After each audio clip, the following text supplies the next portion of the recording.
For nearly 2 decades, women disappeared. And bodies surfaced, one after another.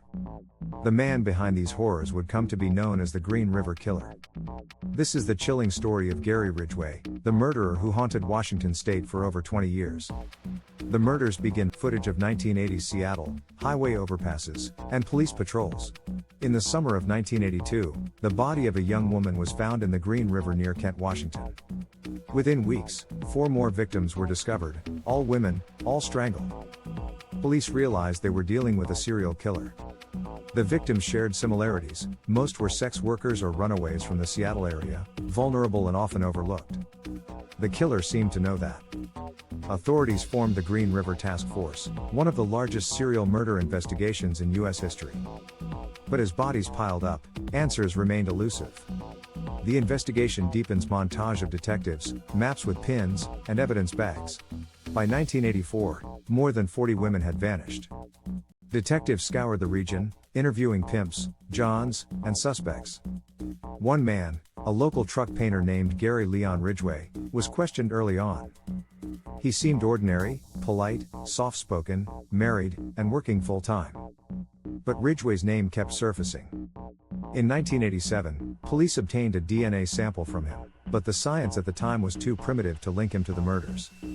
So Ridgway went free, continuing his deadly spree.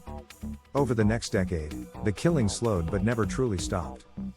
Women kept disappearing, their remains found in wooded areas, ravines, and near highways, always dumped with eerie familiarity. The Green River Killer had become a ghost story whispered through Seattle's underbelly, unseen but always near. A breakthrough in DNA cut to archival news footage from 2001. Police lights. Lab technicians at work. By the late 1990s, forensic science had advanced dramatically. Cold cases across America were being reopened, including the Green River murders. In 2001, detectives revisited Ridgway's old DNA sample with new technology. This time, the results were undeniable. The DNA matched multiple victims. On November 30, 2001, nearly 2 decades after the first murder, Gary Ridgway was arrested outside his workplace, the Kenworth truck plant in Renton, Washington. The quiet man from the suburbs was the monster police had hunted for years. The confession and the truth facing the death penalty, Ridgway struck a plea bargain. In exchange for avoiding execution, he agreed to confess to his crimes and help locate missing victims. Over months of interviews, Ridgway revealed chilling details. He admitted to strangling his victims, sometimes with his bare hands, sometimes with ligatures, and dumping their bodies in remote areas. He often returned to the sites to commit acts of necrophilia. In total, Ridgway confessed to murdering 71 women, though investigators believe the real number may be higher. He later said, "I killed so many women, I can't even remember them all." In December 2003, Gary Ridgway was sentenced to life in prison without parole for 49 confirmed murders, the most confirmed killings by any serial killer in U.S. history. Legacy of fear: shots of Green River, memorials, and police interviews.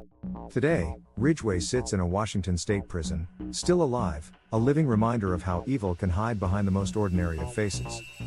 His crimes changed how law enforcement tracks serial offenders, inspiring advances in forensic DNA databases and interagency cooperation. But for the families of his victims, the wounds never truly healed. The Green River remains not just a place, but a haunting symbol of decades of death, deception, and unanswered grief. Gary Ridgway once said he targeted women who were easy to kill. But the truth is, his crimes exposed a society too slow to protect its most vulnerable, and too blind to see the killer living next door. Screen fades to black. The Green River Killer, Decades of Death.